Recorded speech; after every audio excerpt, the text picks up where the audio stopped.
Celtics Lab is brought to you by FanDuel, the exclusive wagering partner of the CLNS Media Network. Alrighty, welcome to the Celtics Lab podcast. I'm your host, Cameron Teptabai. I'm joined by Dr. Justin Quinn. This episode of the Celtics Lab podcast is brought to you by FanDuel, the exclusive wagering partner of the CLNS Media Network and BetterHelp. You deserve to be happy. It's the postseason. It's 10:06 on Tuesday, which means we know who the Celtics are playing in the postseason. They will be playing the Atlanta Hawks. They just really put the hurt on the Heat, and we are going to talk about that. We are going to talk about this upcoming matchup that starts on Saturday. We're also going to talk about how the Boston Celtics played as individuals leading up to this moment. And to do all of that, we welcome in our friend from the Garden Report, Jimmy Toscano. Jimmy, what is up? Yeah, what's up, fellas? How we doing? Happy to be here. Thanks for having me on. Excited. Yeah, we know who the Celtics are playing. So after 83 games, we have our answer. So how about that? How about that? Yeah, we've known for almost 10 minutes now, which is exciting. Yeah. I don't know if anyone really believed in the Hawks, but I certainly didn't. So that was quite the outcome. I did not either. I think maybe the Heat were just avoiding Boston. How about that? They think that they can match up better against Milwaukee. Give it a shot. Second game. Well, we'll talk more about Atlanta vis-a-vis Boston, but Atlanta vis-a-vis Miami, I think Miami didn't have a power forward, and that was a big problem. So how they're going to match up with the Bucks, I do not know. But they have the work cut out for them. I mean, they still have one more game to win. So good luck to Miami, I suppose. Close to Cancun. Closer to Cancun. Yeah, they've had their ups and downs this year. I mean, I thought the Celtics were going to play Miami, like hand up. I definitely did. And I didn't expect the Heat to beat the Celtics, but they seem to always give them trouble. You know, I think Butler's always like a man amongst boys out there for some reason, especially against Boston. But Celtics avoided them. I think that they're probably happy about that too. The Heat, they've got a couple of bets on their team, but I don't know. They just couldn't put it together this year. I thought the coaching matchup was going to be the really interesting one, Spoelstra versus Mazzulla. But again, no sense in talking about it because it ain't going to happen. Yeah, well, you convinced me for just maybe 3 seconds of talking. I was thinking to myself when we got the news about Atlanta that maybe we actually got the worst bargain of the situation, that maybe we wanted the Heat, and just talking about hinting at what happened within one basket of not actually advancing. Yeah, I'm good. This is a great outcome. I'm very, very happy. Yeah. Yeah, Jimmy, to your point, I mean, I think Quinn Snyder deserves a moment in the sun. I mean, he's not top deliver, but I would have thought Miami would have played them tougher because they have more established guys. Although I'm looking at the box score and a few things that pop out, and then again, we'll move on from the game that already happened. Clint Capella had 21 rebounds. Wow. Really, Bam Adebayo only had 9. Just the game plan was attack. The Hawks only shot, and I say only as someone who covers the Boston Celtics, only shot 41 threes, which for a team that's 7th in offense and 22nd in defense, you don't really expect the Hawks to rely on the gravel and their gut to win the game, but that's exactly what just happened. So, and they didn't shoot it well either. They shot it horribly.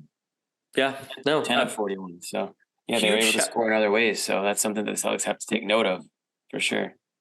Yeah, the Sadiq Bey factor is suddenly very interesting to me. I'm sure that Jason Tatum, Jaylen Brown factor is a little more instrumental in what happens in that series, but that's a very interesting new look for the Hawks. I guess we're already into it, so let's continue. I think across the board, we are pretty confident that the Celtics will win this matchup. Again, the numbers that I just teased, the Hawks are very good at offense, number 7 in the league.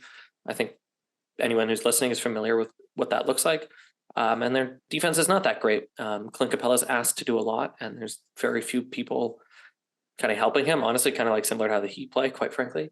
Right. So I don't really think that the Celtics are going to be too taxed here, but let's just start with a rain cloud over our heads, and then we'll get sunnier as we go.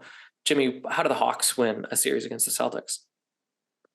Well, I think it's going to start with their guard. I mean, we just talked about Capella, but I love Murray. I really do. He's just a great, he's a pop guy, obviously, and him along with Young. I think when that trade happened, we thought, wow, that could be like the best backcourt in the NBA, right? Hasn't quite happened for a number of reasons this year with the Hawks. I don't know how much of that has to do with Trae Young. Sort of, there's seems to be some tension between him and the organization. I even saw another headline today that they're like monitoring. I think what Shams tweeted something about they're monitoring Trae Young. I don't even know what that means, quite frankly. But those guys can score, and Murray's obviously a good two-way player. Now that's just going to put an onus on, it's a good matchup, guards versus guards, because we obviously know how strong the Celtics guards are too, right? With Smart, White, and Brogdon. Offensively, you go with the Hawks, obviously, but I think all around the Celtics, that three-headed monster there it's pretty good. And then obviously you add in a guy like Jaylen Brown who kind of plays both positions. Although he's a forward, he is a forward. Let's make it clear. Definitely, certainly he kind of moves around out there. So, those guys stand out names wise, but Collins is a guy that seems to have been linked to trade rumors to the Celtics for a couple of years now, or maybe just any team. And then you talked about Capella. So they can be physical. And I think this is going to be a series that Celtics are going to need, hopefully, a healthy Rob Williams, if that version of Rob Williams does exist. I know that they spent all season sort of, bubble wrapping him. So this is kind of the series now where I originally thought it was going to be him versus Bam, but now it's going to be sort of him versus, a guy like Capella or what's his, we just talked about him, Collins. So, there's a couple different matchups that we're going to be looking at there, and we didn't even talk about Tatum and everything. So I actually don't think that he has as much of a matchup really to talk about, to be honest. I think it's very guard heavy and bigs heavy. So, I mean, it's going to be, unfortunately for Al Horford, he's going to be busy too with some physical guys down there. And I know he doesn't really like to bang down low anymore, but it's not going to be easy from that perspective. I think those guys are going to make it difficult. I still love the Celtics in the series, obviously, just talent alone. But the Hawks are a team that I think they didn't get talked about a lot this year, right? They just kind of floated in that eighth whatever range all year, and they never really were a threat. The only time you heard about him was when Trae Young had drama. That was pretty much it. So I don't know a ton about them. I don't watch a lot of their games, aside from some of the bigger ones this year. So I'm going to have to do a little bit of my homework on them too. Probably like the Celtics will. Mm-hmm. Justin, what about you? Before we go all in on the Celtics, what's Atlanta's path here? Oh, wow. Basically an improbable start to the series, the way the Celtics started their season from 3-point range. They're going to win this with 3-pointers, or they're not going to win it. I'm predicting the Celtics to take it in 6. I think it's going to be 5 fairly tough games and then one just nice roll right over them as the series is over. I don't think they have quite the right roster for a Quinn Snyder team as we've seen in the past. And I think they're going to be a lot better once they move some pieces and rebalance the roster for the sort of team that would play his style of offense a little bit better. But barring any surprises in what happens this season, I don't really think there's going to be enough time for them to create something that could seriously challenge the Celtics, particularly as we were talking about who is going to guard the wings. There is really no good options for Atlanta to stop the Celtics. So the path for them to win would be horrible luck for the Celtics and amazing luck for the Hawks, which I guess could happen, but I am certainly not going to bet about it. Yeah, it's worth giving Atlanta their due. I mean, they're, I guess, 3 seasons removed or 2 seasons removed now from a trip to the conference finals. I mean, that is worth something. Trae Young, for all of his warts on defense, is a stone cold killer. That's worth something. Mm-hmm. Good coach, reasonably balanced. Although, again, the wing, let's be honest, DeAndre Hunter and right. Bogdanovich is the Atlanta Bogdanovich, I believe, or is it Boyan? I just say the Atlanta Bojanovic, and I guess now the Detroit Bojanovic. So. Just say Bogdan. Bogey. Yeah, it's Bogey Bogdanovich in Atlanta. I mean, he's a dog. I really like his game, but in terms of talent, I just don't see it matching up. They have some, I guess if you talk about their 6 and 7 guy, that's pretty good to have Bay and Bogey coming off the bench for them. Yeah. So again, for a team with a lot of turmoil, they got rid of their coach. They're probably better than the average 7 seed, or slightly better than the average 7 seed anyway. So I think Boston could sleepwalk their way into a 5 or even 6 game series. But I think we're about to fully unpeel this onion. The Celtics just have too much ammo lying around. The Celtics played Atlanta at the beginning of the season, so there's not much to glean there. They played them the last day of the season, nothing to glean there. I suppose one thing of note, the third and only other game between the Hawks and the Celtics is when Trae Young and Marcus Smart tangoed a little bit. Yeah. So these teams don't necessarily like each other. There's going to be a lot of spirit, to say nothing of like any. Yeah, it'd be fun. I mean, Trae Young's an emotional guy. We know that. We see him play out there, and that's what I love about him. I think that he wears his, he's entertaining as hell. He'll probably put 40 points up on multiple occasions in this series, because who else is going to do it? And yeah, it'll be a little bit fiery. I think the whole thing when Smart, took him down, I don't know if it was as serious as everyone made it out to be, but it's a different level now in the playoffs. So it's going to be interesting. It's going to definitely be fun, but I don't have any concerns about the Celtics. I mean, if it went 5 games, I wouldn't be shocked either. If the Hawks take 1 in Atlanta and that's it. Yeah, but one thing that I'm concerned about with the Celtics team is them getting in their own way and getting the yips. Right. I don't even think that this series that's possible. I think it's possible to the tune of dropping a game. I think it could happen to 1 game enough where they lose the game. But I don't think they spiral. Yeah. Yeah. All right. So let's transition a little bit. So the games for the Celtics will begin on Saturday at 3:30, which is interesting. My guess is that the Bruins will start the playoffs on Sunday, but they could wait until Monday or Tuesday. So the Celtics might get a weird schedule because it's unclear if they're going to honor Marathon Monday and let Marathon Monday kind of be its own thing. But we're going to start. I heard there's a chance the Bruins might play Monday. I heard that too, but then I also heard the Celtics were going to play on Sunday, so I don't know what to believe anymore. The team told us they're playing on Saturday. That's what I'm going with. Yeah. So we know that there's a game 1. We know it's Saturday afternoon at 3:30. Jimmy Toscano. Who is Joe Mazzulla going to start? Oh, that's a great question. I think he's got to go with the White in the lineup. Ooh. Yeah. Okay, so, you know what? So flush it out. Yeah. So I've been saying this for a while now. Play your best guys. Stop playing like defense to their offense. You know what I mean? Put your guys out there and make the opposing team adjust to your guys. I think Derek White's been there. We're going to talk about grades later, so I'm not going to give away my grades, but he's been huge for them, right? And when he's in the game with Smart, I like those two. Obviously, Tatum Brown, and then you go Horford. I don't know where Rob's at completely with his health and everything like that. I do understand. We already talked about how they could, with Capella in there, the Hawks can go big. I don't like to get too hung up on who starts because it's all about the in-game adjustments. It's all about who finishes and all that stuff. But I think that when you start with your best 5 guys right now, and right now it's hard for me to envision White not being in the lineup because of everything that he's been giving you. And we know how dangerous the guys like Trae Young and Murray can be too. So you're talking about a guy in White who's arguably, first team all defense this year, right? We know how crazy he's been on the defensive side. He's led the league in blocks as a guard. So I want him to get out there and get physical. I want him and Smart to take Trae Young and Murray out of the game early, So that's who I'm going in there.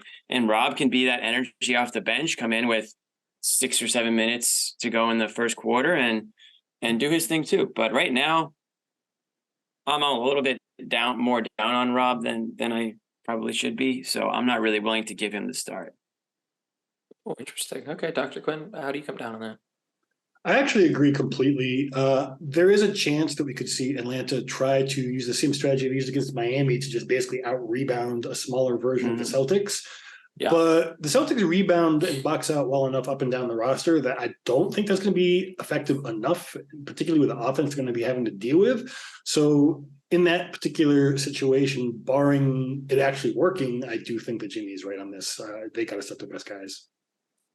Yeah, really. I think that you can disagree. I was going to say it's unanimous around the horn. I think that the thing that muddies the water is if Jason Tatum's rebounding isn't up to snuff. And we've seen that he's shown, you know what, like when he plays the 4, he's an okay rebounder. He's not wowing you, but he's risen to that occasion enough that I do think that you're probably right about that not only is Rob coming off the bench and then perhaps closing games, which is more important, but like I've been hoping for all season long, that also opens up Brogdon and Brogdon and Rob Williams having a little 2-man game as just like a new look on offense.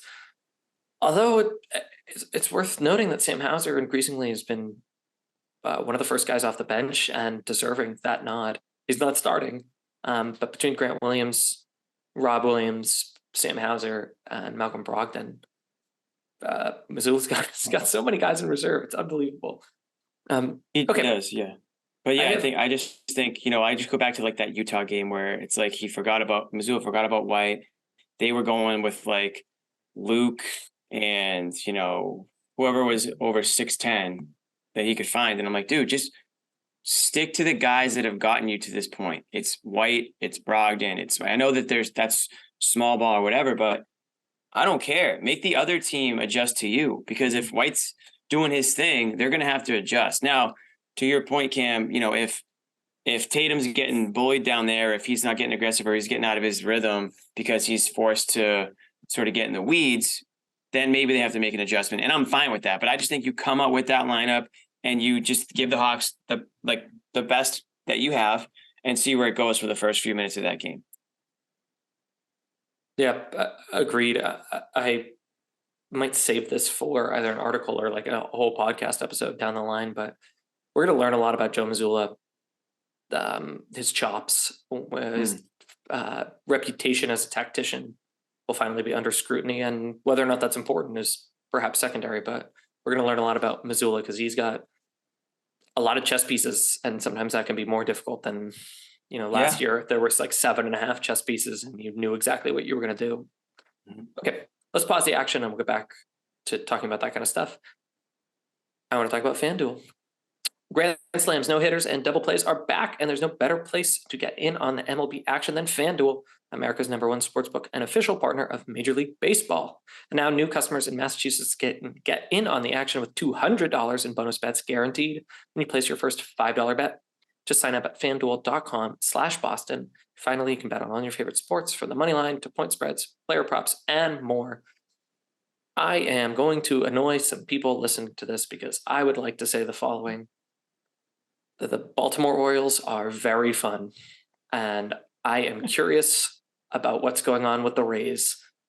I would be more curious what's going on with the Red Sox if they had righties who could hit and starting pitching, but I don't know that that's ever going to be a thing. So as someone who likes baseball and likes baseball a lot, I'm trying to take a macro view because I don't suspect that the Red Sox are going to compete too much. At least give the Red Sox this. They're losing a lot faster this year than last year, right? That's because everyone's just stealing bases and forcing the pitchers to give up home runs at a faster rate, I guess, if you're the Red Sox. Yeah. It's extraordinary, but it's also April. We got plenty of baseball. So make sure you check out an app that's safe, secure, and super easy to use. Don't miss your chance to get $200 in bonus bets, win or lose. Visit FanDuel.com/Boston and make every moment more. FanDuel, official partner of Major League Baseball. You must be 21 or older and present in Massachusetts. First online real money wager only. $10 first deposit is required. Bonus is issued as a non-withdrawable bonus bet that expires in 14 days. Restrictions do apply. See terms at sportsbook.fanduel.com. Gambling problem? Hope is here. Gambling helpline ma.org or call 800-327-5050 for 24/7 support. Play it smart from the start. GameSenseMA.com or call 1-800-GAM-1234. Back to the Celtics, but sticking with FanDuel for a moment. Jason Tatum has the second best Finals MVP odds, which is interesting. Who's first? I think you can guess. Over Tatum? Yeah, come on, Jimmy. Starts with a yeah, ends with a Giannis. Oh, Giannis. Oh, okay. So okay. For the league. Maybe I didn't set you up. Well, interestingly, you can't get, and for the past few days, you haven't been able to get a line on regular MVP. I think at this point, enough because they all know data, it's going to be Embiid at this point, I guess. Yeah, but it's been a few days now that you can't get that access. That's been a whole. We don't need to get into it, but that's been a ridiculous debate for months now, or really, I guess the last month it's gotten obnoxious, but it's crazy. You could easily make the case that Jokic is the MVP. Easily, in fact, it's probably easier to make than Embiid in a lot of cases. So some of the, I don't have any voting or anything like that, but it's not an easy decision for the voters. But I just think it's stupid if your reason is, oh, well, he was the MVP the last 2 years, he can't be the MVP this year. Like, that to me is so backwards thinking that I would not respect your vote if that's part of the reasoning. That should have nothing to do with it. But anyways, I don't want to. I digress. My conspiracy. It's unavoidable. Well, I was gonna say my conspiracy there is that the league specifically is vague about the expectations for MVP qualifications to engender this daytime television debate, and then we have to talk about the television debate. But let's not do that. Let's talk about the Celtics instead. Right. Some bits of news that are worth mentioning, and then we're going to do player grades, which we kind of teased off the jump. Ime Udoka has now been tied to Toronto, Detroit, and Houston. Jimmy, any interest in what that might look like, or good luck to Udoka, not our problem? Oh, it's definitely not our problem anymore, but I'm not surprised at all to hear that he's getting interest. And I actually fully expect him to be a head coach somewhere next year. I thought it might happen midway through this year, to be completely honest. So whoever it is, good for them. I hope it works out. I don't really lose sleep over that whole situation anymore. That's another one that I still can't fully wrap my head around. I don't think we'll ever know fully the extent of everything that went down, and really probably isn't our business anyways, but it was certainly unfortunate. I think a lot of people were shocked. And I think a lot of people wish that it didn't happen because they obviously know how good of a coach Ime was here in Boston. And wherever he ends up, I'm sure he'll have success. If it's a young team like Houston, those players are in for a world of hurt because he's going to be very tough on them, right? He's going to probably make a few people cry out there. So that's kind of his style of play. And we saw that or style of coaching, and we saw it finally sort of crack the Celtics team the second half of last year. They maybe were a little stubborn and they're stuck in their ways. And at some point, they finally realized that, this guy, let's just try what he's preaching right now. So I'm sure Ime will have some growing pains with whatever the next team is, because he's kind of got that hard-nosed, old-school style, which I think the younger generation might have a little hard time grasping or getting used to. But if it works, it's a lot easier to follow direction like that once you start to see the wins come in. So wherever it ends up, Houston, what were the other teams that you mentioned? I forget now. Toronto and Detroit. And that list could grow.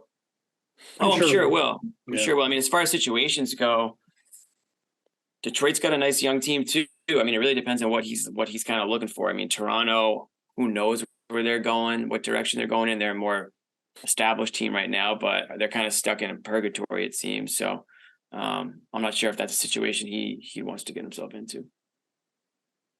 Yeah, I think this podcast thinks the Celtics handled their business as well as they could, with a few missteps along the way, and good luck to Udoka. I suppose people deserve second chances. Also on a rundown, but this is actually, I'm going to tell a story quickly. So the last game of the season was over the weekend, and Brad Stevens gave an impromptu press conference. Now, I was there. What happened, Justin? This is why we did not have audio of that. This is what happened. So the coach speaks an hour and change before the game, and I usually make it my business to be there so I can get audio of the quotes, and either Justin or I write about it. And I sit there and fumble with my tape recorder as I try to send an email, such that I'm almost always the last person out of the press room And I sit there quietly while Joe Mazzulla does his NBC Sports Boston hit because I'm not quick enough with my crap everywhere. I'm like having a mini yard sale. So I just sit there quietly because I haven't gotten my stuff together. It's remarkable how consistently I'm disheveled in that moment. This game, the last game of the season, I was quick. I sent my audio as quickly as possible, and I was up and at him before Mazzulla even sat down to do his TV hit, the one that I'm almost always quietly sitting through. Apparently, Brad Stevens just waltzes into that press room right after as other reporters are cleaning up their little yard sales. And he goes, "Hey guys, do you want to have a press conference?" And the reporters were like, "Yeah, okay, of course we do." And Brad Stevens just gave an impromptu press conference under the auspices that he doesn't want to be bothered during the playoffs, which is fair. So 99 times out of 100 or whatever it is, 40 times out of 41, I'm sitting in that room the last spool out of that room. Figures. And this time I got ahead of the curve and I missed the Brad thing. So we were nice enough to get audio. We can talk about what he said, but Justin, that's why we didn't have audio of that moment. I knew you were. Please forgive him, Justin. He's in trouble or something. The Paul Pierce thing all over again. Anyways, Stevens was great, as you might expect. He was considered. He was thoughtful. He showed great confidence in Joe Mazzulla, as well he might. He showed great confidence in Jaylen Brown. What's he supposed to say? Like, I don't know about this guy. We better find someone now. No, it was the perfect, these are cookie cutter quotes, but here they are.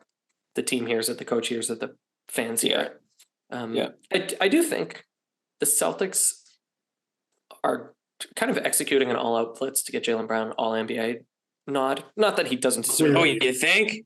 Yeah. But I was going to say, Daryl Morey has been so aggressive with his Embiid MVP stuff that it kind of softens the edges around what Boston is up to. But true, I do think that it's things are shaping up nicely. It looks like they will be able to offer Jaylen Brown that contract because it looks like he'll get all NBA, and the coaches in the front office are saying all the right things along the way. Anything else about the the Stevens presser or anything you want to hit on, Justin? No, I do want to just touch on a rising tendency that's vaguely related to what you were just talking about, which are hits from radio shows or who the heck knows what reporter who has heard that someone they know might think they could possibly maybe go after Jaylen Brown. We're going to be hearing a lot of that. Don't take those too seriously unless there's some real substance to them. And let's hope he doesn't take them too seriously because that's already starting to annoy me and I'm not even involved in it. Yeah, Jimmy. Well, we know he does take those seriously. So, Jimmy, let's close the news section with this. Which is more likely, that Jaylen Brown is traded to the Portland Trail Blazers or that Jaylen Brown actually cut his hand watering plants? Neither are very likely, in my opinion. Now, I fully expect a lie like that from a player and the team to back him up on that for a number of reasons. But, I mean, we all have bases and we all have plans. And, like, as of this moment, I'm not even sure if Jaylen Brown has all his fingers. Because like, the wrap that he had at hand, he looked like JPP when he blew his hand off on fireworks. I'm not even sure if this guy has all his fingers right now. So I don't know how you do that type of damage by picking up a couple of pieces of glass from a vase. Also, you're not 7 years old. Like, what are you doing being so reckless if that was the way it actually happened? I mean, like, come on, man. I mean, just you could be a little bit more careful in picking up glass if that were to actually be the reason that you cut your hand. I am hoping that the true part of it is, or I am hoping that the return date part of it is true and that he isn't going to miss any time, because wouldn't that be something to hear? NEHB injury report on Twitter comes out Friday night and Jaylen Brown's questionable or whatever, So I'm bracing for that scenario. But man, it was not a pretty picture that Jared Weiss tweeted of that hand that looked like a club. So fingers crossed, no pun intended, but fingers crossed that it isn't anything more serious. Hopefully still has. Yeah, hopefully he can cross his fingers. Yeah. While we're doing the news, actually, one last thing. Grant Williams won the Jeff Twiss Award, which is given to players who go above and beyond with the press. just because Grant Williams and Jeff Twiss have been good to us at this podcast. Shout out to the both of them. Okay, we'll do player grades in a moment, but I'm going to pause the action again because I want to talk about our friends over at BetterHelp. This is a service that we're really happy to have as an advertiser because we really believe in the product. And we kind of the theme that we've been doing in these ad reads is to kind of dismantle some of the stigmas that exist around what it looks like to get therapy.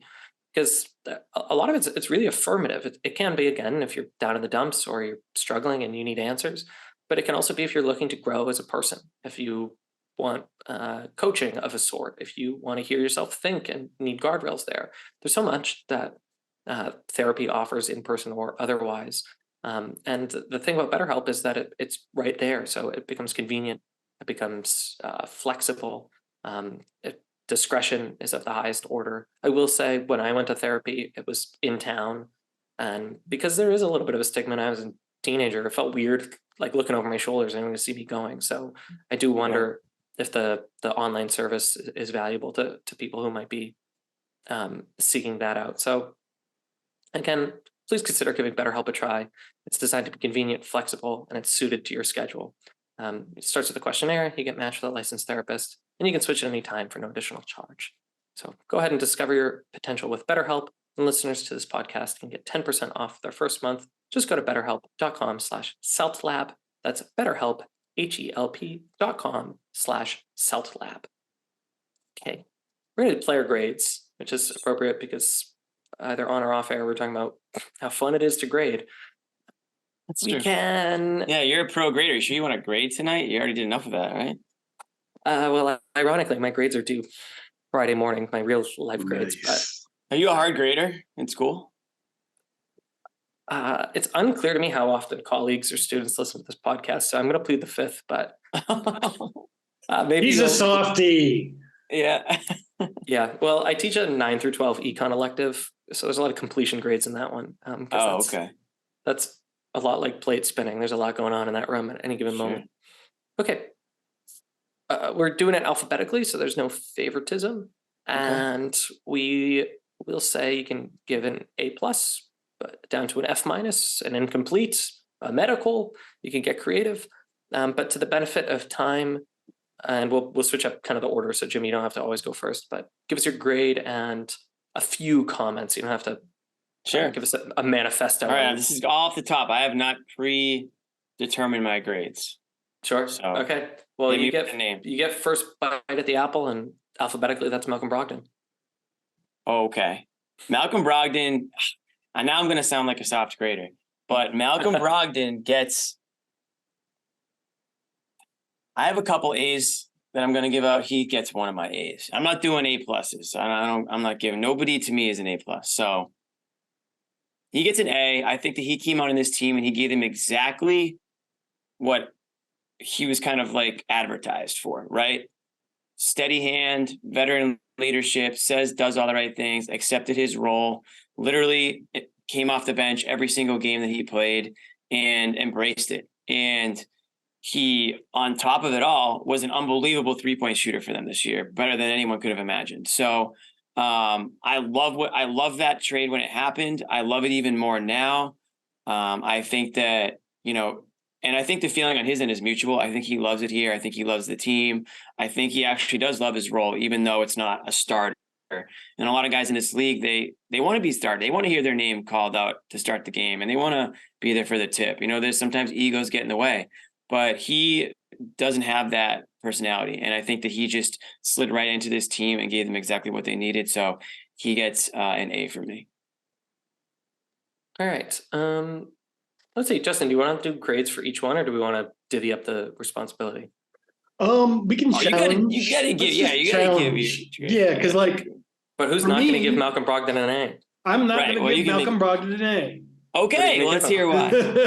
I am a hard grader. Maybe it's because I teach taught, thank God, unruly college students who really got under my nerves because they never read the damn syllabus. Fair. A-, and I have to give them the A- just for that middle of the season slump he kind of fell into where he wasn't very effective. Not all of that was his fault. I don't think he was being used correctly. It was a work in progress. So he still gets the A, but I have to ding him a little bit just because of that slump. That's fair. I can accept A minus. I could be talked into an A minus because we haven't seen anything that would challenge the assertion that he's not a plus defender, or at least if you catch him in space, he's not a plus defender. Sure. So couple misses at the rim too. Sure. Yeah. I mean, who among us? But I also, depending on how the paradigm under which we're grading, I mean, I didn't expect anything else. So it's a little nitpicky, but I guess I'll, just because a few other people I'm just going to jump ahead. Sorry, Jimmy. Derek White gets an A+.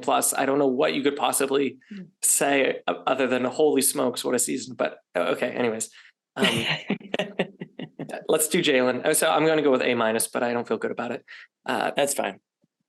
Dr. Quinn, I'll start with you, and then Jimmy, you get second crack here. Jaylen Brown. It's been a complicated season. What grade do you give Mr. Jaylen Brown? A-. It would be hard to give him below an A, considering that he is playing at a level with an all-NBA player on his team at an all-NBA level, which is really hard to do when you have someone else who's eating up all those possessions. So I don't see how you give him lower than something in the range of an A. I think you could even talk me into an A+, considering all the things that have been going on with his life off the court in terms of being involved in trade rumors, the Ime Udoka stuff. I mean, but that affected everyone, so I guess that's not really a factor. But I mean, nobody else really was the center of another Kevin Durant trade rumor, for example. Okay, Jimmy.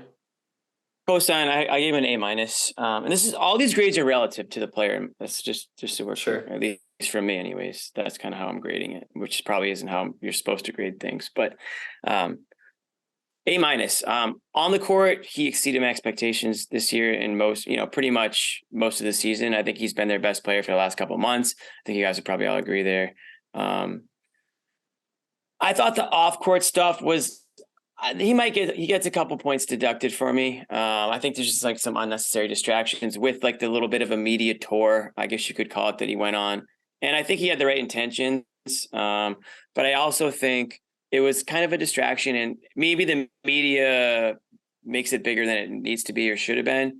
But when you go and talk to these publications, you have to know that they're going to pick out the things that stand out and they're going to make them into something that maybe you didn't intend. Right. So whether it's Ringer, New York Times, whether it's, ESPN, whatever it is, and whatever the reason is, it's not about the team at that point. It's not about basketball. I think towards the end of the year, like, it got kind of more about him and wanting everyone to know that he is playing this way and should be regarded as a top player in the league, and he's not a Batman, and he's not this and he's not that. And it kind of got away from the team. Now, to his credit, it didn't take away from his performance on the court, so that's why he still gets an A- from me. If he started to suck, I would have probably dropped him a whole letter grade. But to his credit, he's still playing great basketball, and at the end of the day, that's really what I care about. Yeah, if we assume he's going to make All NBA second team, I mean, I don't know how we don't give him an A. Does he make second team? Where do you have him? I thought people were trying to argue that he was going to be a third team. He was listed as a second team by the very unbiased Michael Pina at the Ringer, known Celtics fan. But I agree that there's a possibility, if he does make it as a forward, that is achievable. I don't know if it's likely, but it's not out of the question. I don't know. I just don't. Yeah, I think the forward slot is thin, but I guess if we have time, we'll hash it out after. So All NBA-esque guy, career high in points, career high in rebounds, tied career high in assists, career high in field goal percentage, career high in free throw attempts. How those turnovers looking?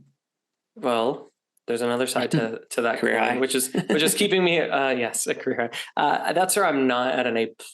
Is the turnovers crept up a little bit, up to 3 a game, although his usage is probably up 2. I don't have it in front of me. His 3-point shooting is down to 33.5%, which is closer to league average and probably low for a guard. He has shot in his career as high as 39%, twice, in fact. If you're rounding up, 40% actually twice.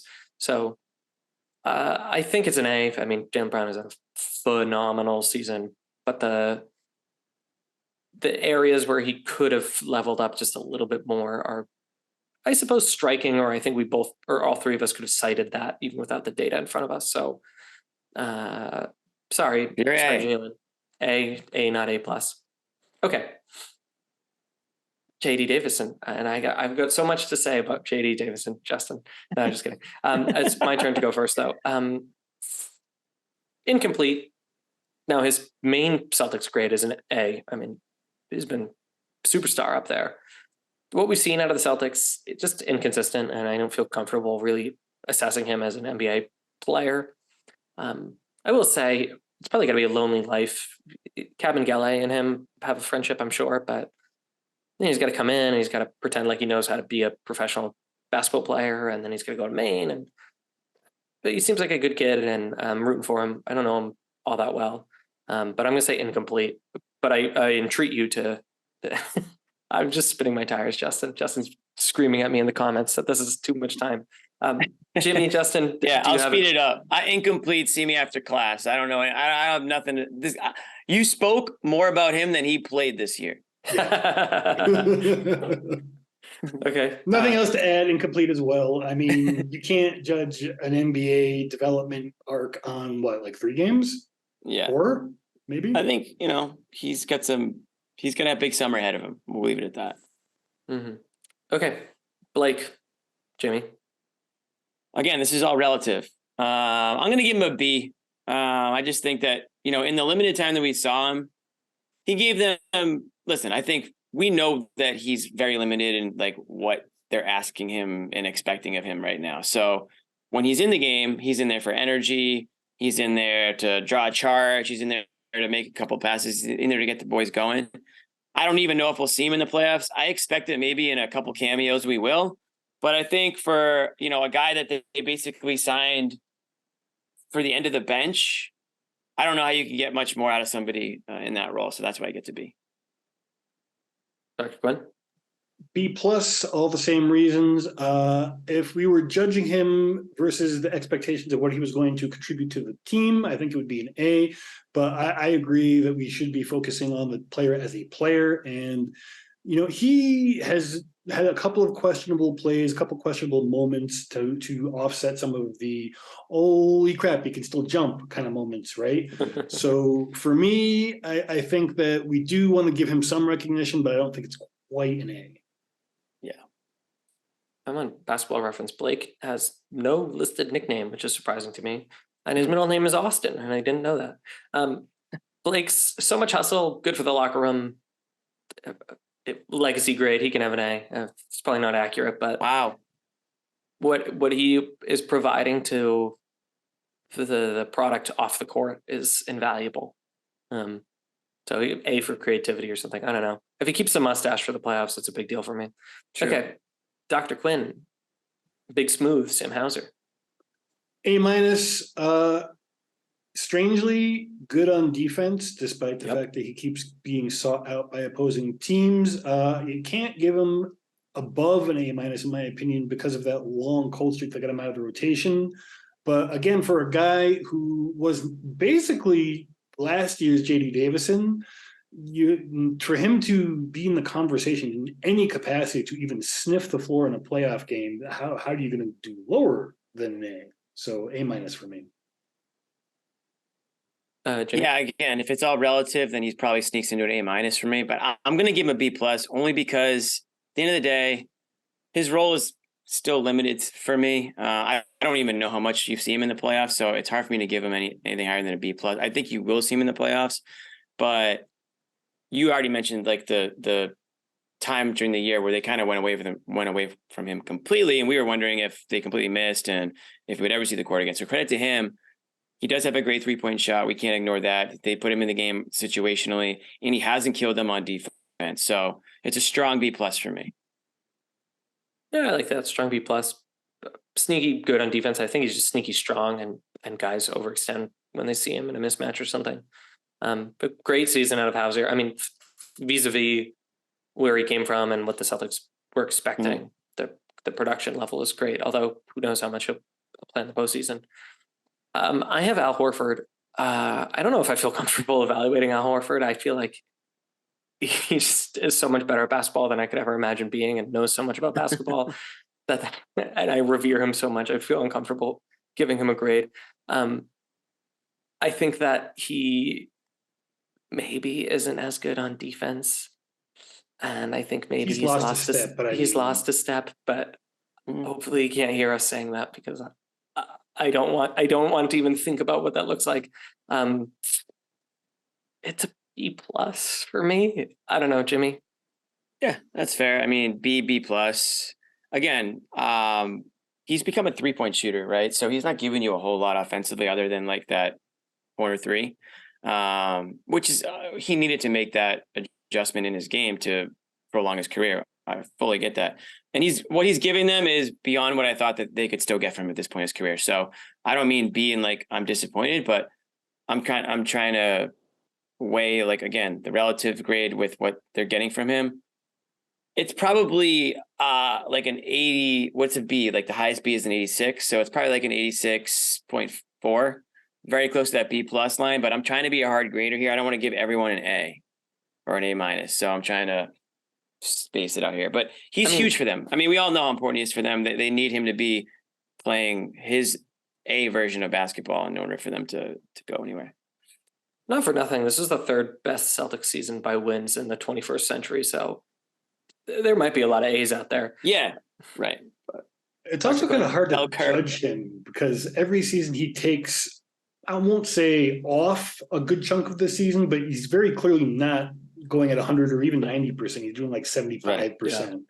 So with that in mind, I think I also have a B+. He could have gotten to an A if he had gone balls to the wall, but do we want him to do that all season? Right. He just kind of does his thing, and like he's like almost like no news is good news with Al Horford. You know, he just does his job and goes on to the next game. I was going to say that there's a number of games where he's like functionally the guy literally bailing out the team. That's funny to see him save the Celtics skin and be like, well, yeah, but that's only a B. Yeah, you know. But I think we're weirdly in agreement either way. Okay, Jimmy, with respect to Mfiondu Kabengele, I hope I said that right. Fee. Incomplete. And I'll let you talk about Cornet. But Kabengele, rooting for you. We're rooting for you over here at the Celtics. Yes. We'll be rooting for them on the bench too for the playoffs. I think it's fair to say that we were hoping that he was going to have a bigger role with the team, but I mean, I didn't think he would stiff the court this year. I mean, this is a championship contending team. These guys don't really have any business being on the court right now. I mean, I agree, but if you look back at the beginning of the year when we weren't sure what was going on with Rob, like there was an expectation that he might actually get some run, and he just never got it. So, but Justin, that's also because we didn't know that Luke Cornet, the tallest American-born NBA player, would be such a productive piece for this team. Jimmy, what grade do you give Luke? Ooh. Luke, this is my lowest grade so far. Luke's getting a below average for me this year. He's in my C- category. Wow. I didn't think Luke was as effective as he needed to be in situations where the Celtics needed him or went to him. I also didn't think there were times where Mazzulla could have gone to him and didn't. So I don't know what that tells you about how he feels about Luke, but Luke wasn't a guy that I felt, Luke's in, like they're okay. It was almost like, why is Luke in? So that's a C- for me. And that's being nice. Fair. So for me, it depends on whether we're talking about my expectations or what it looked like the team's expectations, because it looked like early in the season they expected him for at least the regular season to be the second big, not the third big. And he was not that great in that role. He had moments, particularly as the season wore on, ironically, when he wasn't really charged with that same responsibility. But yeah, I don't think I could do much better than a C either, because he wasn't really good enough to be that second big. And he far exceeded what you would expect from a third big. So he's in this weird territory that I think is just about average. Mm-hmm.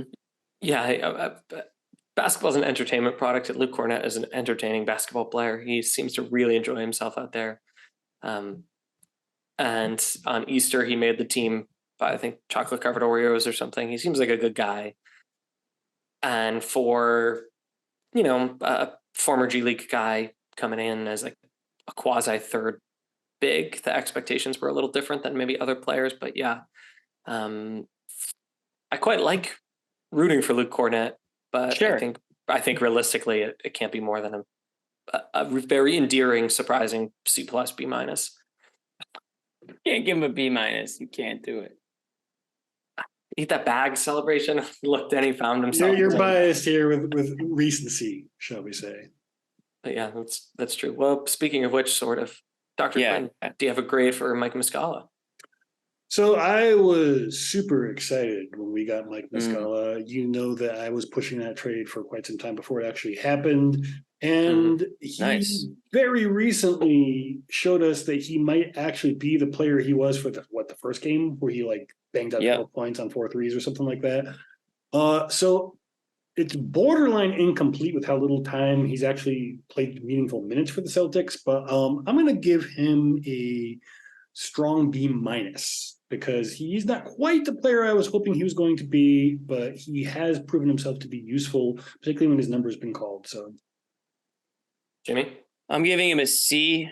I don't think he's really done much for them. I think they've been probably disappointed with it. And I question if Brad did anything wrong this year, it might have been not going for somebody a little bit more useful at the trade deadline. I liked Muscala when they made the trade. I thought it was a great fit, but they haven't used him. They haven't gone to him for whatever reason. So I can't give him more than a C. And even that I think is nice. I think he probably deserves a C- with Luke. Almost like take your pick with those guys right now. I don't really think there's much confidence in either one of them, but I think Muscala's ceiling is higher. I'd probably rather see him in there over Luke, but I think they give you a little bit different things. Muscala's his offensive game is obviously much better. So I'm at like a low C for Muscala. I think he can still save his score though in the playoffs if they have any reason to go to him. I don't know if they used him enough down the stretch to feel like they have enough faith to go to him, but if there's a foul situation or a health situation, maybe he can save that score. Yeah, I think I'd give an incomplete just to be honest with him. He just hasn't had enough consistent burn. The defense is something to keep an eye on, but I'm going to stick with an incomplete for now. Okay, right, we'll keep it moving because we got a lot of big names on the list. I think it's my turn, and I think I have Pritchard. Geez Louise, I said we got to keep it moving. I have no idea what grade he deserves. A B. He's been solid. He's both swallowed his pride and made a big stink. He is just like, he can't be a guy on defense, try as he might, and he does try. It's just that's not where his strengths lie. So it seems like he's not the same guy he was last season, but he also got less playing time, which is challenging, especially for young, hungry players. So I give him a B, but I feel like I don't really know. It feels generous. It feels generous, but it also no, because like, again, like what my expectations for Peyton Pritchard ultimately were, as he vastly exceeded them last season, you know? Mm-hmm. So yeah, I'm going to stick with a B. Jimmy, what do you got? He gets an 80. He's like right on that B- C+ line where it's like, I probably just give him an A just because I feel like he could have got more playing time. Again, it's almost like the Luke Cornett thing. I feel like there were times where maybe they could have went to him a little bit in a situation where they needed a spark or they needed energy. When he does play, he leaves it all out there. Yeah, there's a defensive liability aspect, but there's no doubting the kid can shoot. And when he is given a little bit of a bigger role, he's not scared to shoot. And it's, you know, he's aggressive. And I'm not like, oh God, another shot. Like, I think it's going in. He's on a team with a ton of talent at that guard position. And it's too bad for him. I mean, it's just a bad situation for him. Like if he was on a number of other teams, he's getting probably 15, 20 minutes a game and he's probably making a little bit more of a name for himself. So, but for me on this team and what he's able to do this year, he gets an 80. So it's a B-, but it's nice. I'm being nice to him. I feel that that's so familiar, that experience. Dr. Quinn, anything we missed on PP? I'm just going to give him a straight C because it's very hard to tell what kind of impact he would have had, and it's very hard to ignore the fact that as the team is, trying to really gear towards the stretch run at the trade deadline, a player who isn't seeing the court is kind of derailing not derailing, that's not really the word. He's making more waves than a player who isn't playing should be. I get it. I get all of it, but you have to look at this on the individual, if we keep going with the individual expectations, and you push for those things, but I mean, he's Peyton Pritchard. He should not be getting articles in the media that are getting serious attention about where his next move is going to be. So for me, that was a little bit much. So I can't give him better than a C, a flat C. Yeah, that's pathetic, really. It didn't even make much. It didn't really make much noise though, because people were like, "Dude, just be quiet." No one cares, dude. They're like, "What did he just say?" Just go back on that. Just go shoot 3-pointers. I mean, it'll be interesting when we get to Grant Williams when we talk about just manufactured distractions. All right, we have 5 more names on our list with respect to Justin Champagnie and Gallo. Incomplete, obviously. Incomplete. See ya. Hail to Pitt. Okay, I'm so happy I don't have to go first because I have no idea what my answer is. Jimmy, what grade do you give Marcus Smart?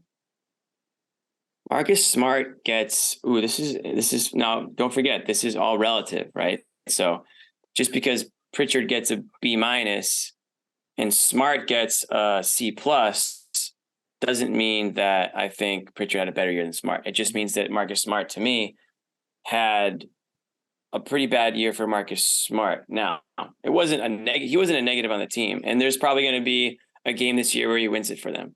But I think Marcus Smart would be the first to tell you that, and he already has told you that his defense was kind of subpar this year, right? It was below average for him, certainly.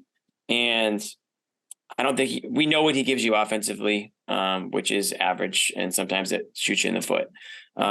He wasn't their 3rd best player this year. He wasn't their 4th best player this year.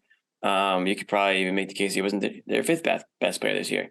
So we're going down and down and down the list here. So he's in the C+ range for me this year. I don't know if it's injuries. I don't know if it's what it is, but this was not the Marcus Smart that we got last year or in some previous years. So C+. Yeah, I would actually. I'm sorry, my turn or no? No, yeah, you go. Okay. What did I do? Wait, what did I give him? Did I change my grade? I think it was a C+. Yeah. Okay, I forgot what I said at first, but yeah, it's a C to a C+. But go on. I'm gonna give him a B- just because it's not his fault. He's playing on the same foot that I think was hurt last season, and he re-aggravated it. And it really, I think that has been the main culprit behind his defense. I will give him a little bit of credit for that, but you're absolutely right. The one thing I will say in his defense in terms of offense is we have seen way fewer Marcus shoot you out of the games, which I think is a sign of maturity. Maybe also coupled again with that foot on offense, not really making him kind of realize he cannot be that guy most nights. So that's my grade. I think I'm going to give him a higher grade. I think I'm going to give him a B+, and here are my reasons, and I'm willing to be wrong about them because the defense has probably not been the same, injury or not, and that's a big part of the Marcus Smart experience. His assist numbers are up to 6.3 a game, which is a very good number, and his career high. His minutes are slightly down. His usage is slightly down. But his assists are up. His 3-point shooting is stable. His turnovers are stable. So he's being more effective, arguably, with a shifted role where he's not categorically the point guard anymore. And yet he's also more so working as the team's point guard, which I commend greatly. The arrival of A+ recipient Derek White really complicates what Marcus Smart is, because he's not a shooting guard. And maybe he's not the point guard. So what is he? So I do think A, he's been injured. He only played 61 games this year. I do think B, the defense has probably slipped, but I think I admire and I feel hopeful, Justin, especially your point that his 3-point shooting attempts are up, but I don't feel like anecdotally there have been those same kind of nights. So I'm going to give him a hopeful B plus insofar as I think it's been an admirable transition with injury-based and situational-based roadblocks along the way. But I'm A, willing to be wrong about that, and B, not guaranteeing that that translates well to the postseason, if that makes sense. Softy. Mm. He's the elder statesman. It was a B plus, but fair. it was like a soft B plus. Yeah. But that's a good teacher can make a C plus feel like you won the Super Bowl, and an A minus feel like you got kicked in the teeth a little, metaphorically. There you go. Okay, Dr. Quinn, you are up number 1, and you get to talk about Taco J. Well, let's just say there were definitely large periods of the season where he clearly was not the Jason Tatum who was the MVP candidate he started the season as. I don't think you can do worse than a B plus if you were ever a serious MVP candidate. Yeah, he's going to be 4th in MVP voting. Yeah. So I think if he had not started to turn things around at the end of the season, he might have ended up a B plus, but I think for now he's an A minus. I do think that whether or not he wanted to play as many minutes as he did this season, he should not have. That may have affected his ability to, produce on the court. It may also impact his ability to produce in the postseason. But in terms of just the grade for the season, A minus. Jimmy? Yeah, I think you said a lot of the stuff that I wanted to say. And I was struggling too with justifying a B plus in a year where he led the league in like total points. I mean, I think it's hard to criticize for that, but I think, we watch all the games. Sometimes you can't just go by the numbers. You have to go by the eye test. And there are games where he just sleepwalks through games or doesn't show up, doesn't show the effort. And those are the really, really frustrating games that makes me feel like he's not a MVP or he's not a tier 1 player, right? So, but he's the leader of this team. They're the number 2 seed. Should they be the 1 seed? Probably. But again, it goes back to that. So I am going to give him an A minus, but it's like a 90, right?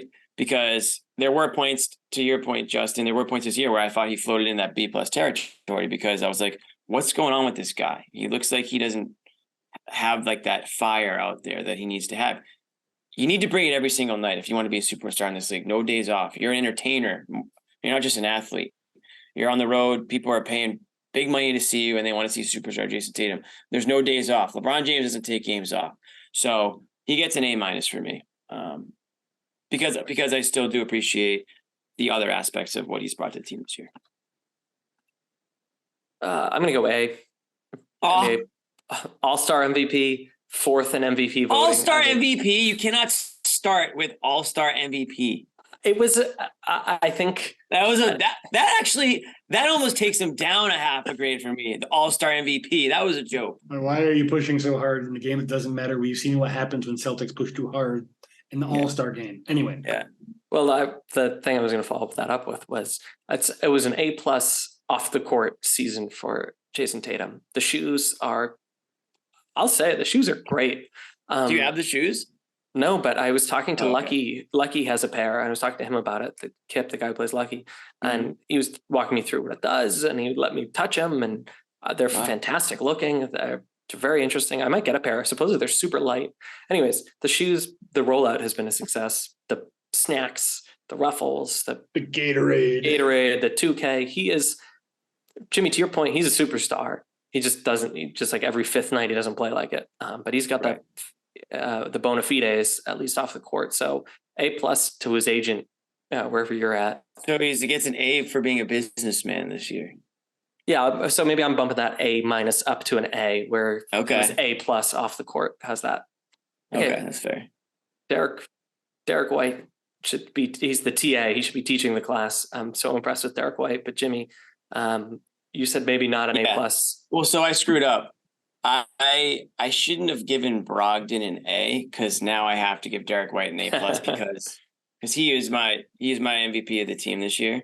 So on a bell curve, if I had given Brogdon the A minus, I'd give White the A, and then you would have to bring everybody's grades up a half, and White would get the A plus. So yeah, I mean, I think this guy's been awesome, and I was really wrong probably. I wasn't wrong. I was actually right last year because I was like, why is this guy so bad on offense? And everyone was telling me he's not. Well, I was right. He was freaking horrible on offense last year. This year, he's a completely different player. He's a completely different player this year. He's unbelievable. And that was a great trade. So I have no qualms about that trade anymore. After the end of last season, I was like, man, that really might come back to bite them if this is the guy they got.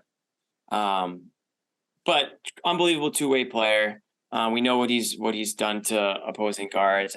We know what he's given them on both ends of the court. And that's why I said they got to start this guy. A guy who's getting an A+ in my book isn't coming off the bench. He's got to be starting. That's how important he's been to them this year. So A+. All right, Dr. Quinn. We all know how famously horny I was for DeJounte Murray to end up on this team. I don't think I've ever heard you say that word. Well, Okay, I sorry. was, and I am actually starting to think that, particularly considering what the cost between the two players were, that Brad made a brilliant move. And when it comes to a grade, at this point, I just need to ask myself, is there a reason to not give him an A+? And I've been thinking about it the whole time everyone has been talking about him, and I can't think of a good reason not to give him an A+. So he gets an A+. Maybe his hair. I was about to say it's an A+ effort holding on to that. I like it. Yeah. Yeah.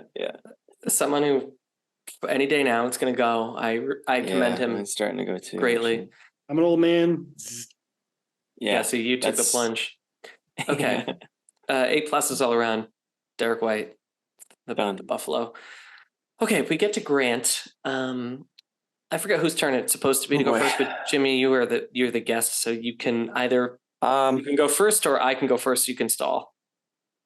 No, I just don't want to be too mean here. I'm not going to give him an F because I'm not heartless completely, right?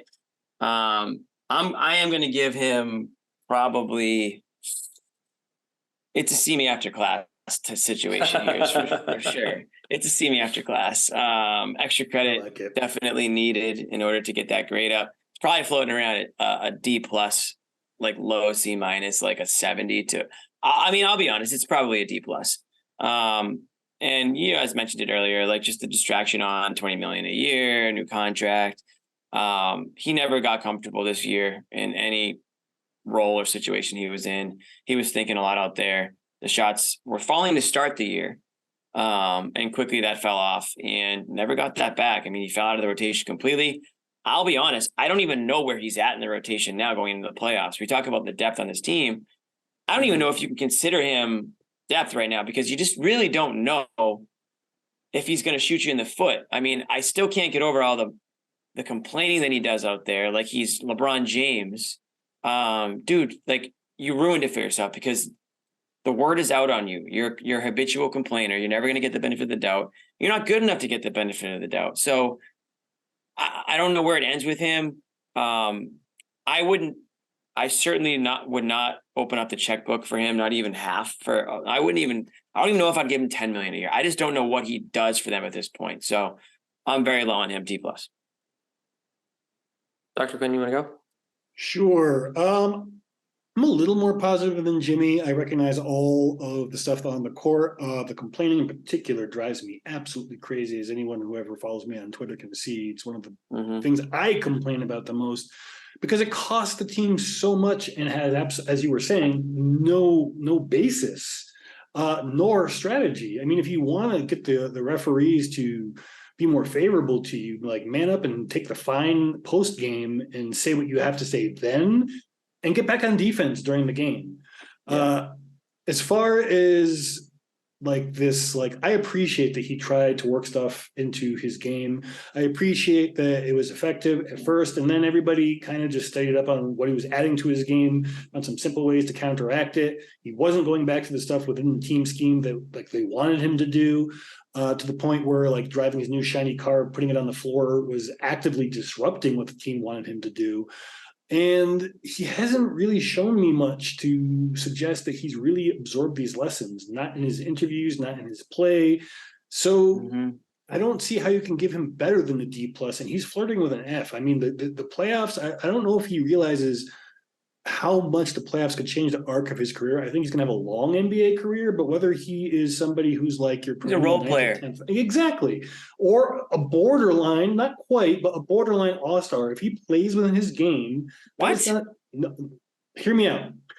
If he plays within his game, shoots 3-pointers, gets his scores per game up, that is not out of the question with the defense that he plays. I didn't say all-star. I said borderline all-star. I don't think he'll ever make an all-star game, but he could be a player who could get close to what would be a $20 million a year player if he plays that way. He hasn't shown any fucking signs of it, excuse my language. So I don't expect that, but I mean, that ceiling is still there. And this is really his last opportunity, in my opinion, to show that he could be a player like that, maybe in the right situation. It's a C for me, insofar as he is a role player. If you look at his contract, his age, his profile as a player, the expectations should not be so stark. And he's a great shooter, a very, very reliable shooter. He's not currently. He's shooting 40% from three this year. He's a good rebounder, and he's still a solid defender. Now, the off the court distractions, and mostly they're on the court, are a demerit, because I would hazard that when he's clicking and he keeps his head down, he's still a very helpful, productive role player, a la Al Horford. I mean, he doesn't have the same panache for coming up with gutsy plays. PJ Tucker. Just be the new PJ Tucker. Exactly. If he does that, he will make a lot of money. But by giving him a C, you're basically saying that he wasn't a negative for them this year. Which he was. I don't think I agree with that. I mean, again, that they were a really, really, really good team. I think he was, if a C is expected average, he was an average player. Like, if you look at most NBA players, he probably had a better season. So I think he was below average. So that's why mine's below C, I guess. Yeah, that's fair. I'm rating him as an individual, and I know what he's capable of, so that's why he's getting a D- for me. He's not anywhere near to his potential. Yeah, I think you guys are both like this is the second time you've had him as a student, and so you're tough on him because you love him. And I'm thinking of it more like, look, he was a role player, hit a lot of threes and rebounded the ball. But I think we're saying, oh, he's a role player now, but the story around him going into the year was that he was going to be more than just a role player. I think people had much higher expectations. Certainly he did. If the report of him wanting $20 million a year is true, he doesn't think of himself as a role player. So even he would have to give himself a shitty grade. I bet he would. I mean, he had that funny tweet today. I think Legion Hoops. That was funny. Yeah. Like when was the moment that someone came up shortest, or they were the least him, or something dumb? I take it back. He's at least somewhat self-aware of the situation. He is self-aware. Yeah. It doesn't mean he's not going to put the ball on the floor when he doesn't need to in the playoffs and bother us. Right. I mean, Jimmy, also, it's worth pointing out that I don't think maybe Luke Cornett also got a C out of me. So if I'm inflating my grades, maybe my C is really closer to an F. It certainly wasn't his finest season as a Boston Celtic. Right. And now we get to Robert Williams. Will we see him again? It's a fascinating question. I would take the money, let the Magic pay $18 million a year. I think that the CBA stuff was very positive. See, that's the thing, because the Celtics might, even if they don't want to pay it, look at it as a trade exception that they just happen to have a player in the role of. Because it's going to be really hard for them to replace that salary if they lose him. Yeah, that's an important point, actually, is like just what happens next. It's nice, like when they used to overpay Tyler Zeller, having that inflated contract on the books that if you want to match, and like, God forbid, God, please no, trade for Dame Lillard or something, you have salary to move. I will burn this podcast to the ground if that happens. I don't think it will. And at long last, we come to Robert Williams III, which could be anticlimactic because it's going to be a hard player to give a grade to. But Jimmy of Garden Report, my friend and yours, Jimmy, what do you give for Robert Williams III? Yeah, so I've been down on Rob Williams all year. The fact that we're saying that you can possibly give him an incomplete tells you the type of year that he's had. So I can't give him higher than a C. I just can't, and I won't. When you talk about, Justin, when you talk about, I'm giving Grant a low grade because I know what he's capable of. if you have the same feeling about Rob, then he might be one of your lowest grades of the whole. Is he capable of it? That's the thing now. He used to be, but we're not sure what he's capable of anymore. But I'm going to give him a C-. I think and I know that's harsh, but because when he was in the game, I understand that he helped them out in certain areas, especially defensively. But I'm very frustrated with his offense going completely backwards. He has no offensive. Being like his passing, his ability to do like shoot turnaround jumpers very clearly. No one is doing anything with that, and that could be utterly fucking game changing for him. Right, he's not even thinking about scoring. So he's too one dimensional for me right now. So he gets a C-. I need him to have an awesome offseason and not show up to the team and need surgery again, because I don't know what the hell happened there, but you can't show up to the team and need surgery and expect to get a grade higher than a C, because that just tells me that you screwed off all offseason and you didn't take your offseason seriously. So C- for me. He can save it this playoffs. He can save it. He's one of the guys that can save his grade more than anybody. And if he shows up and they were just being careful with him, and he goes off for the playoffs, then I'll change my grade in a heart. I'll be happy to change my grade. But for right now, end of the regular season, C-. I don't have much to add to that, but a C+, because he looked like he was trending towards the Rob we hope he can be the last couple of games he played. Yeah, but I'm probably right there with you guys, like a C- or a C. It remains the case that for his contract and for the role that centers play for most NBA teams, and certainly this NBA team, it's a great fit. But the lack of progress, and I didn't know this, but Sweet Maria, he's shooting, wait for it, 60% from the free throw line. That doesn't feel good. So he never shoots. Yeah. It's all there. He could turn it around. I mean, the lob threat is real. The defense as like a free safety is still there. Same guys there. Different than Grant Williams. I don't think it's that he's like overextending. I think he's still probably ramping up. I did this activity where I asked a bunch of media members, and more plugged in guys than I used the term ramping up several times. So I think the skinny is that he's either more injured or just like conditioning continues to be a thing. But like, look, that's a factor here. So I think we're all in agreement that like we're rooting for Rob, but that was a pretty underwhelming regular season campaign. Alrighty. Definitely. And that concludes. Man, I mean, this is like the longest podcast ever, but Joe Mazzulla, 30 seconds or less, Jimmy. I got to give him with everything that went on, I mean, I don't know. I'll give him an A-, even though maybe that's high. I don't know, but like, how do I give him anything lower than that? The team was second in the East. I think there were situations this year where he could have made in-game adjustments sooner. I think the timeout situation was maddening. It's probably why I'm giving him an A- and not an A. Yeah, I think generally speaking, he's kind of I don't know him like you probably do, Cam, but to somebody like me who's watching from afar, I feel like he's sometimes unnecessarily hostile or just weird. So I don't know what that's all about, but if it works for him and the team, fine. He gets an A- for me in his first year. I think he took over, obviously a great team, but he didn't torpedo the team, so he gets an A-. Don't have anything to add to that. A- probably across the board. Yeah, I would just hazard that he's just the most intense human being I think I've ever been around, and so he's intense about being weird. He's intense about his instincts on the court. He's just high octane dude. Rhode Island's finest, I'm sure. Okay, Jimmy, plug your podcast and then we'll plug ours. Sure. So yeah, we do a live show it's called the Garden Report. We've done one after every Celtics game this year. Actually, we've done one after every Celtics game over the last 4 seasons.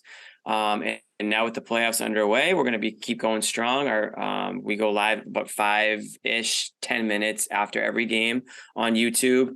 So you can follow us, or you can subscribe to our YouTube channel at CLNS Media and click on that live tab, and you'll see our show there. It's me, John Zanis, Bobby Manning, Ashraf Blakely, and Josue Pavone. And we have a lot of fun. We talk about the game. We talk about what's going on around the league. We keep it pretty light. And so you can find me there after most games. I can't get to all the games because, let's be honest, that's kind of a lot. But some combination of us are there. So playoffs are a really fun time. And I bring out the hard hat for the playoffs, because when the Celtics go to work, I make sure I come to work myself. So that's where you can find me. And as an added treat, sometimes I sit next to Joe Sway and quietly work while he does the Garden Report.